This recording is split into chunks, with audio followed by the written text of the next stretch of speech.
नमस्कार, स्वागत है आप सभी का हमारी इस खास पेशकश खबर हटकर में। मैं हूं निखिल सिंह और खबरों की भागदौड़ से अलग कुछ ऐसी खबरों के साथ आधा घंटा बिताते हैं जो हमारे मनोबल को भी बढ़ाएंगी और हमारा मनोरंजन भी करेंगी।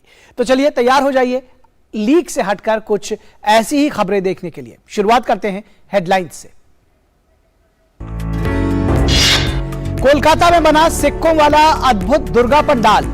मां तुझे सलाम की थीम पर बने पंडाल में सजे 1947 से लेकर अब तक के सिक्के। कॉइन म्यूजियम में विराजेंगी मां दुर्गा की विशाल प्रतिमा।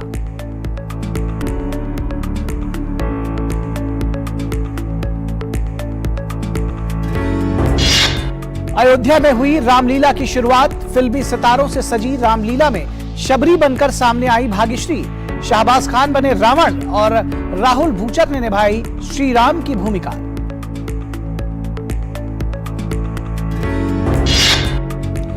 गरबा और डांडिया के लिए कॉस्ट्यूम के साथ बढ़ा डिजाइनर टैटू का क्रेज। सूरत में टैटू आर्टिस्ट बना रहे हैं लोगों की फरमाइश पर अनोखे डिजाइन।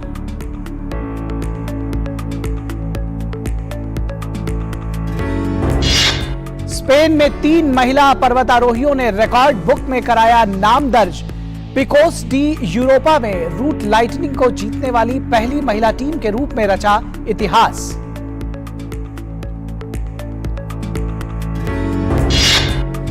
और ब्रिटेन के किंग रिचर्ड तृतीय पर बनी फिल्म द लॉस्ट किंग का इंग्लैंड में हुआ प्रीमियर। 2012 में किंग रिचर्ड के कंकाल की हुई थी खोज।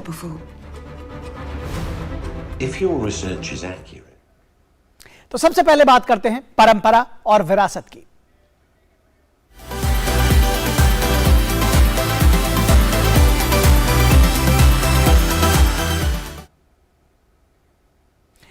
पश्चिम बंगाल की दुर्गा पूजा पूरी दुनिया भर में मशहूर है। यूनेस्को ने इस पूजा को सांस्कृतिक विरासत का दर्जा भी दिया है, तो भला अब उसे और भव्य क्यों न बनाया जाए। कुछ इसी सोच के साथ कोलकाता में नई थीम पर पंडाल सजाए गए हैं। उनमें से एक है सिक्कों वाला पंडाल। जी हां, 6 दशक से यानी करीब 60 साल से यह दुर्गा उत्सव समिति हर साल नई नई थीम पर काम करती है। इस बार आजादी का अमृत महोत्सव है, तो पंडाल की थीम भी इसी रंग में रंगी हुई है।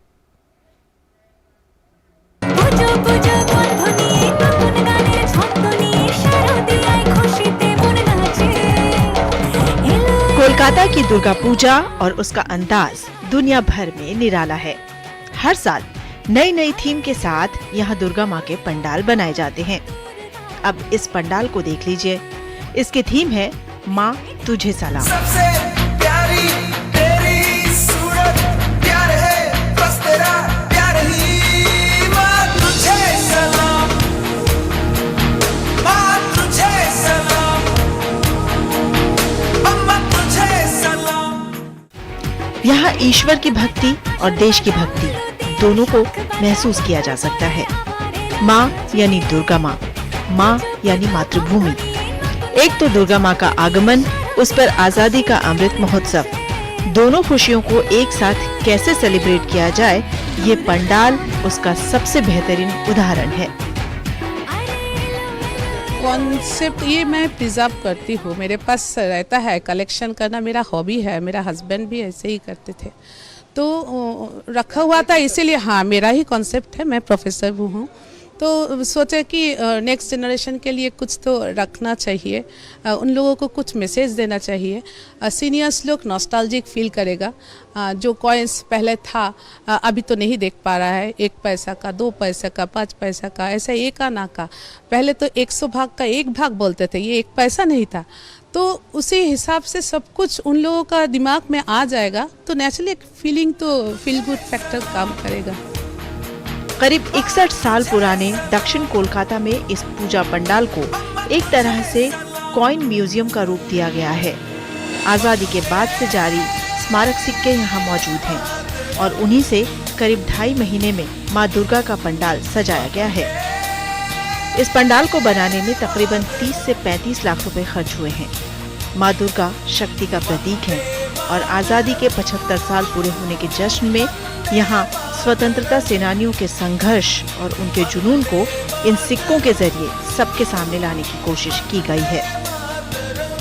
आज़ादी का जो महोत्सव चल रहा है, 75 इयर्स का कॉइन, कॉमेमोरेटिव जो कॉइन है ना, उसके साथ 1947 से आज तक जो कुछ कॉमेमोरेटिव कॉइन्स आया है, इंडियन कॉइन पार्क यहाँ पर बना हुआ है। तो डॉक्टर राजेंद्र प्रसाद भी है यहाँ पर, महात्मा गांधी भी है, उसके साथ साथ स्वामी विवेकानंद भी है, उसके साथ हम लोगों का नेताजी सुभाष बोस का जो आज़ाद हिंद का जो रेप्लिका है। सो कॉइन्स को लेकर हम काम किया है। ये मूर्तिकार सनातन पाल ने मिट्टी से मां दुर्गा की प्रतिमा 16 फीट व्यास के एक विशाल सिक्के जैसी संरचना में बनाई है। 14 फीट लंबी प्रतिमा तैयार होने के बाद एक विशेष स्मारक सिक्के जैसी होगी। तो अगर आप भी इस साल कोलकाता में दुर्गा पूजा देखने के लिए जाने की तैयारी कर रहे हैं तो दुर्लभ सिक्कों के इस पंडाल में जरूर आइए।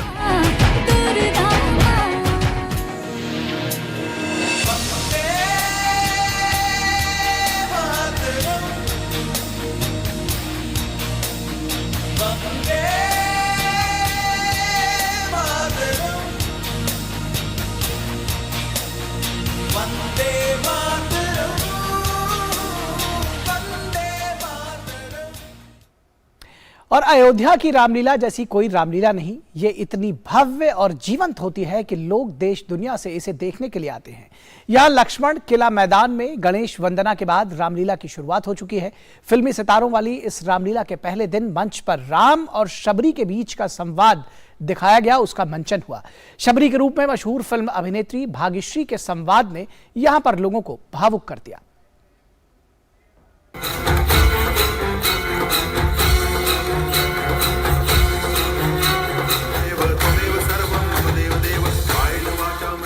अयोध्या का ये लक्ष्मण किला मैदान है और यहाँ रामलीला चल रही है।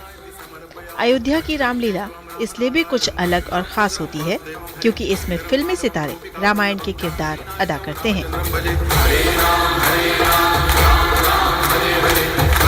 कलाकारों ने रामलला का दर्शन पूजन कर उनका आशीर्वाद लिया और फिर गणेश वंदना और शिव स्तुति के साथ रामलीला की शुरुआत हुई।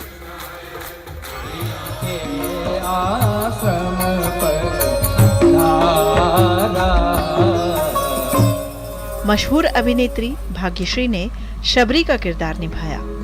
मंच पर रामलीला का हिस्सा बनी भाग्यश्री अपने किरदार में कुछ ऐसी रमी कि उनकी राम भक्ति से दर्शक भाव विभोर हो गए। महाराज, क्या मेरे घर का कुछ खाएंगे? कुछ नीच के घर का खाकर। श्री राम के भक्तों ने अयोध्या की रामलीला को विश्व की सबसे बड़ी रामलीला बना दिया है। इस बार भगवान राम की भूमिका में राहुल भूचर ने समा बांध दिया। संकोच न कर, जो भी है ले आओ शब्द। राम की नगरी अयोध्या जगमग कर रही है। हर गली चौराहा कुछ इस तरह सजा है जैसे दिवाली हो। जो अयोध्या में है वही समझ सकता है कि प्रभु की नगरी में होना कैसा होता है।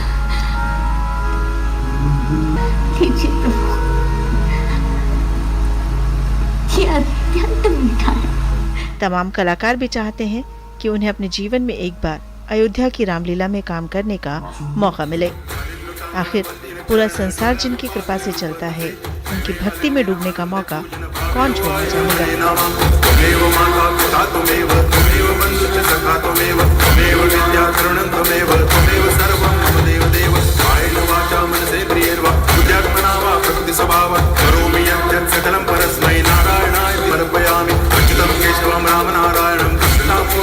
देवं हरि गिरिधरं माधवं गोपिका वल्लभं जानकी नायकं रामचंद्रं भजे। हरे राम राम राम हरे हरे, हरे कृष्ण कृष्ण कृष्ण हरे हरे, हरे राम राम राम हरे हरे, हरे कृष्ण कृष्ण कृष्ण हरे हरे, हरे राम राम हरे हरे, हरे कृष्ण कृष्ण कृष्ण हरे हरे, हरे राम राम हरे हरे, हरे कृष्ण।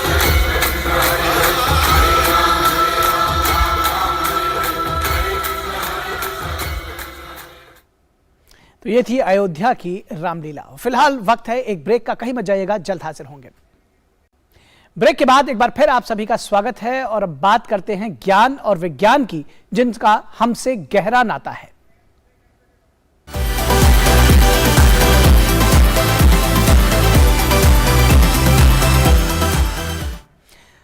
आज का दिन अंतरिक्ष के लिए और पृथ्वी के लिए भी ऐतिहासिक माना जा रहा है। आज सुबह 4:45 पर नासा ने अपने उस मिशन को अंजाम दिया है जो आने वाले दिनों में कई नई जानकारियां लेकर आएगा।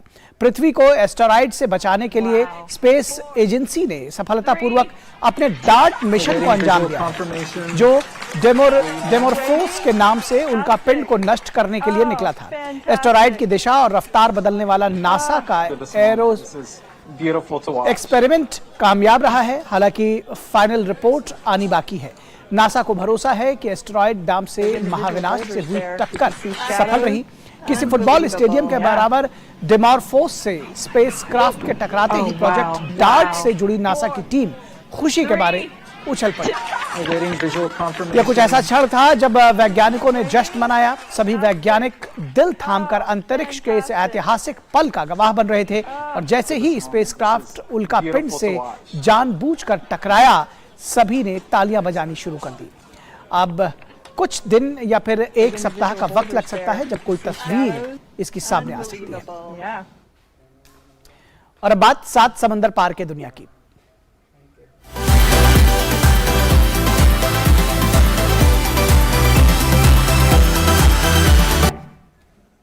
किंग रिचर्ड तृतीय बहुत कम समय के लिए ब्रिटेन के राजा बने, लेकिन आज तक सुर्खियों में बने रहते हैं।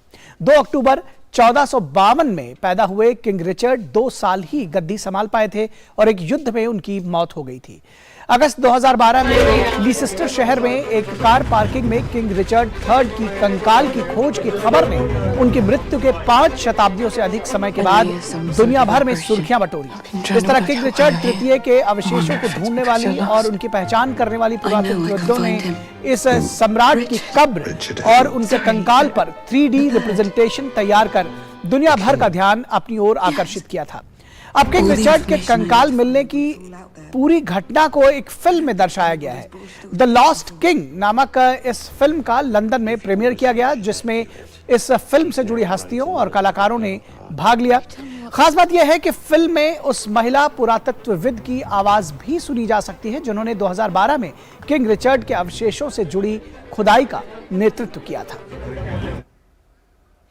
और जर्मनी में अक्टूबर फेस्ट का खुमार फिर से सिर चढ़कर बोल रहा है। अक्टूबर फेस्ट हर साल म्यूनिख में सितंबर के अंत में और अक्टूबर के पहले रविवार तक आयोजित होता है।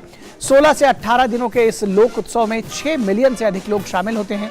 कोरोना महामारी के बाद पहली बार बड़े पैमाने पर इस फेस्टिवल का आयोजन किया गया है। मौज मस्ती से भरपूर इस उत्सव में बियर फेस्टिवल और ट्रैवलिंग कार्निवल का भी आयोजन होता है। लोगों में इस बार अक्टूबर फेस्ट को लेकर काफी उत्साह देखा जा रहा है।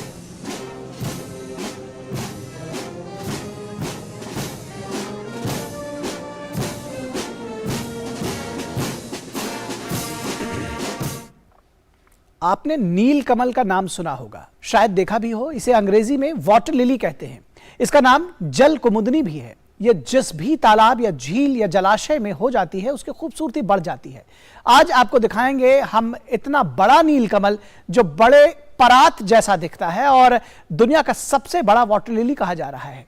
इस पर इंसान बैठकर तैर सकता है। तो चलिए हमारे साथ बोलिविया लंदन के रॉयल बॉटनिकल गार्डन में मौजूद वाटर लिली की इस प्रजाति का नाम विक्टोरिया बोलिविया रखा गया है।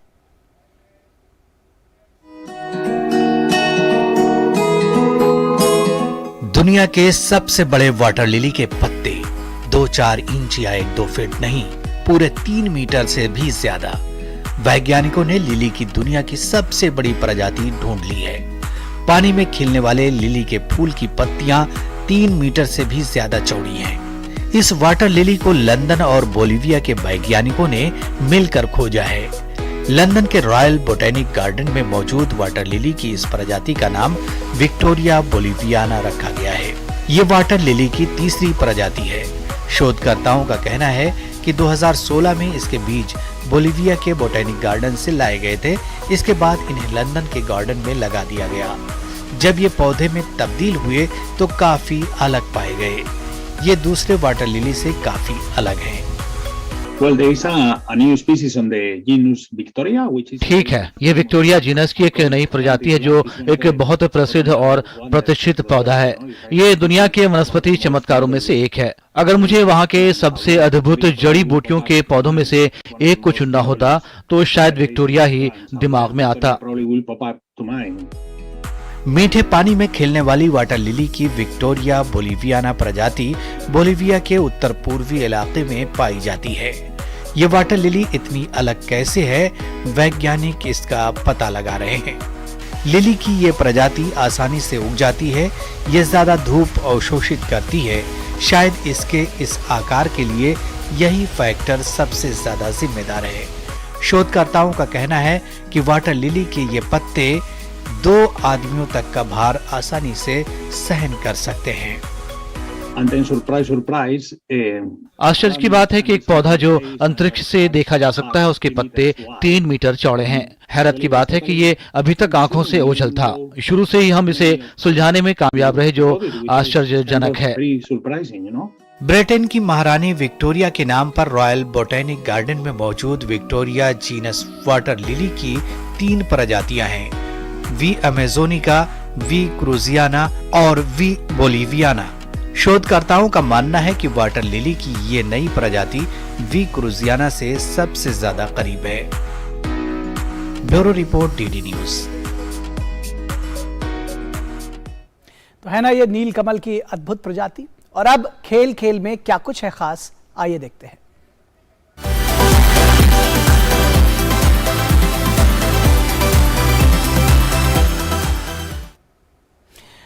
स्पेन में महिलाओं ने अपने नाम का क्या शानदार डंका बजाया है। यहां 3 महिलाओं ने हार्डेस्ट क्लाइंब यानी सबसे कठिन चढ़ाई करके जीत का परचम लहराया है और रिकॉर्ड बुक्स में अपना नाम दर्ज कराया है। साशा डिग्योलियन, मल्टिल्डा सोडरलन और ब्रेट हैरिंगटन, इन 3 महिला पर्वतारोहियों ने पिकॉस डी यूरोपा में सबसे कठिन मार्ग रियू, जिसे रूट लाइटनिंग भी कहा जाता है, उसे जीतने वाली पहली महिला टीम के रूप में इतिहास रच दिया है। उन्होंने 5.14 बी बिग वॉल में 610 मीटर यानी कि 2000 फीट की चढ़ाई की है। इन पर्वतारोहियों ने मुश्किल हालात में मौत को मात देने वाली ढलानों, खड़ी चट्टानों और नुकीले किनारों से जूझते हुए रिकॉर्ड बुक में अपना नाम दर्ज कराया है। रूट रेयू उत्तरी स्पेन में PCOS D Europa national park में पेना सांता डी कैस्टिला के दक्षिण हिस्से में है।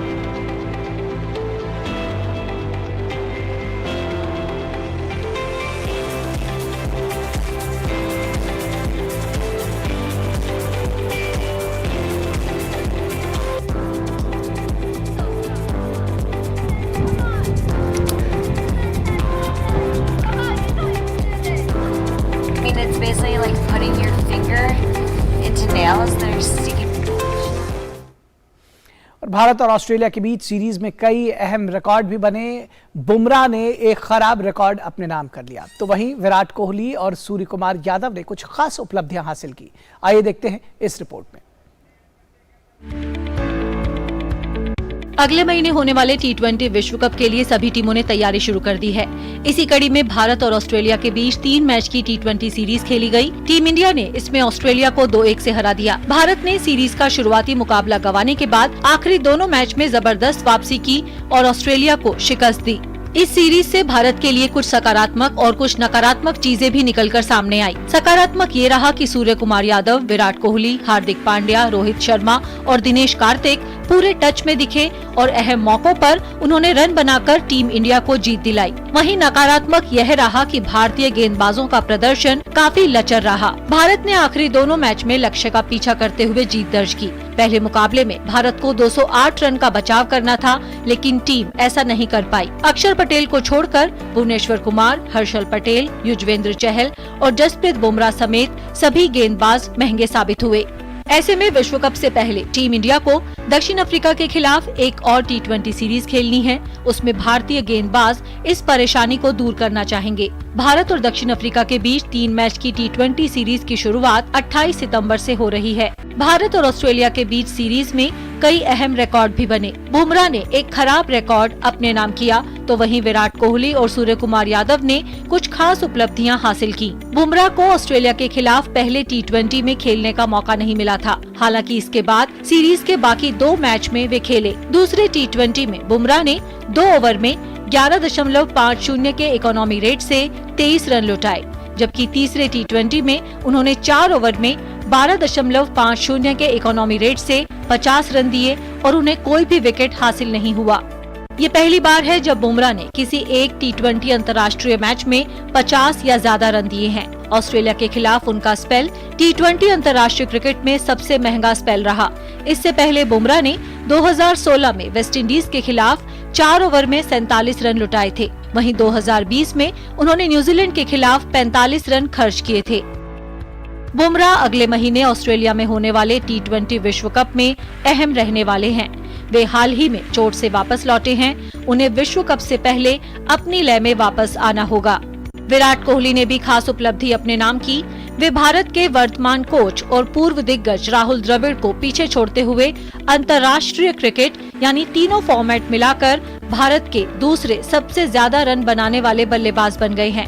ऑस्ट्रेलिया के खिलाफ तीसरे T20 में कोहली ने 63 रन की पारी खेली। तीनों फॉर्मेट मिलाकर कोहली ने 471 मैच की 525 पारी में 53.62 की औसत से 24,078 रन बनाए हैं। उनका सर्वश्रेष्ठ स्कोर 254 नाबाद रन का रहा है। इस दौरान कोहली ने 71 शतक और 125 अर्धशतक लगाए हैं। राहुल द्रविड़ ने अंतर्राष्ट्रीय क्रिकेट में भारत के लिए 504 मैच की 599 पारी में 45.57 की औसत से 24,064 रन बनाए हैं। 270 उनका सर्वश्रेष्ठ स्कोर रहा है। द्रविड़ ने इस दौरान 48 शतक और 145 अर्धशतक लगाए हैं। हालांकि वर्ल्ड क्रिकेट में द्रविड़ के कुल 509 मैच में 24,208 रन हैं, लेकिन उन्होंने 5 मैच में 144 रन एशिया 11 और आईसीसी वर्ल्ड 11 जैसी टीमों के लिए बनाए हैं। भारत के लिए अंतर्राष्ट्रीय क्रिकेट में सबसे ज्यादा run master blaster Sachin Tendulkar के नाम हैं। उन्होंने तीनों फॉर्मेट मिलाकर 664 मैच की 782 पारी में 48.52 की औसत से 34,357 रन बनाए हैं। इस दौरान उन्होंने 100 शतक और 164 अर्धशतक जड़े। नाबाद 248 रन सचिन का सर्वश्रेष्ठ स्कोर है। Sports desk, DD news. तो बात थी क्रिकेट की और अब वक्त है बाइस्कोप की बातों का।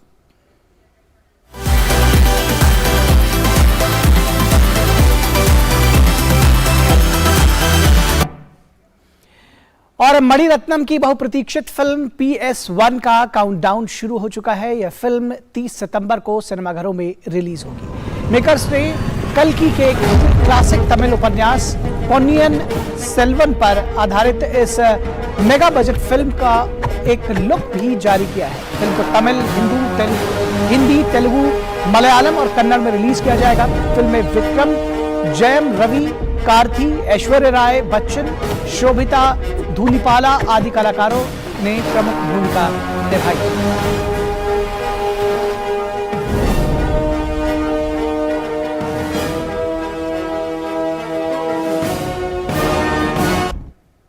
तो खबर हट करके इस अंक में बस इतना ही। हमारी पूरी टीम को दीजिए इजाजत।